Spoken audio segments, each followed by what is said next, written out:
De belening van voorzitter Henk Wilbers gaat omheeg van €11.000 naar wat meer dan €21.000 smarrig.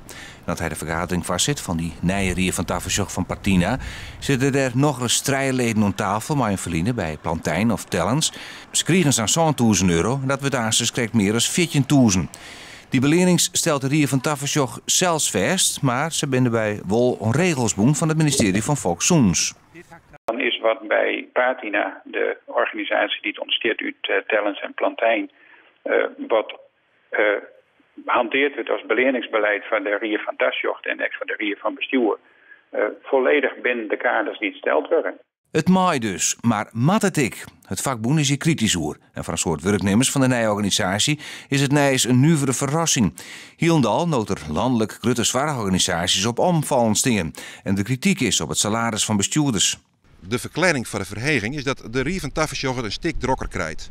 De organisatie wordt een slag groter en er kom ik extra werkzaamheden bij achter de fusie.